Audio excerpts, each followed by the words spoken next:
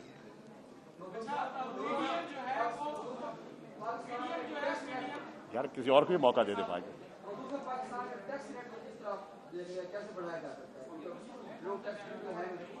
دیکھیے اس میں بھی آپ نے دیکھا کہ فائلرز کی تعداد میں اضافہ ہوا ہے. اب یقیناً اس میں اور گنجائش موجود ہے, اس میں بہتری لائی جا سکتی ہے, لیکن اضافہ ہوا ہے.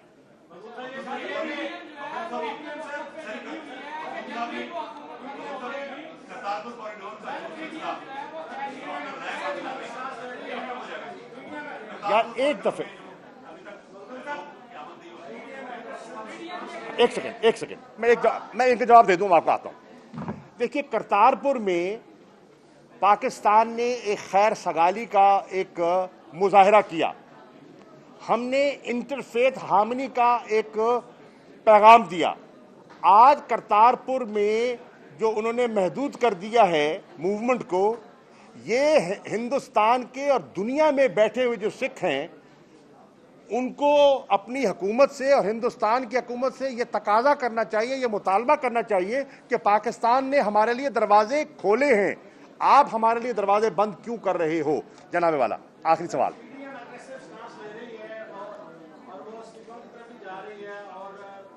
نہیں جا رہی نیاز صاحب, استعفوں کی طرف نہیں جا رہی, کنفیوژن کا شکار ہے, ڈگمگا رہی ہے.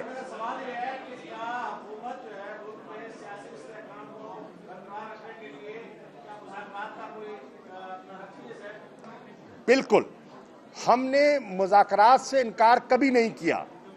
میں آپ کو عرض کر دوں, گلگت بلتستان میں انتخابات کی بات آئی, ہم نے درخواست کی اور 2 دفعہ دعوت دی کہ آئیں بیٹھیں, کس قسم کے آپ کے تحفظات ہیں ہم سے شیئر کریں, اور آپ ہم سے کیا چاہتے ہیں ہمیں بتائیں تاکہ ہم آپ کی تسلی کرا سکیں. 2 دفعہ دعوت دی گئی, پی ڈی ایم کی قیادت نہیں آئی.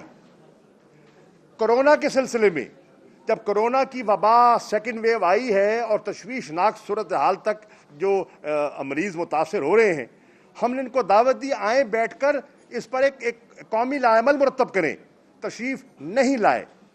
آج بھی میں کہتا ہوں کرپشن کے علاوہ اور این آر او کی درخواست سے ہٹ کر قومی نوعیت کے جس معاملے پہ وہ مذاکرات کرنا چاہتے ہیں, شفاف انتخابات پہ کرنا چاہتے ہیں, اور چیزوں پہ کرنا چاہتے ہیں, ہم اس کے لیے تیار ہیں. مذاکرات کے دروازے ہمارے بند نہیں ہیں. ہم صرف یہ کہہ رہے ہیں کہ این آر او کی شرط نہ لگاؤ, کیونکہ فیٹف کے ساتھ بھی آپ نے این آر او کو جوڑ دیا تھا. آپ این آر او کو ملکی مفادات سے مت جوڑو, اور کرپشن کی کہانی اس میں نہ جوڑو.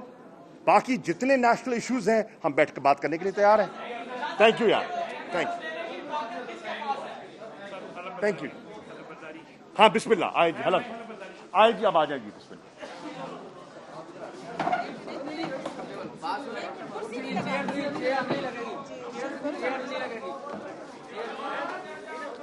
تھوڑا سا پیچھے ہٹ جاؤ, ایک منٹ, سبین میں نے ذرا گفٹ دینا ہے.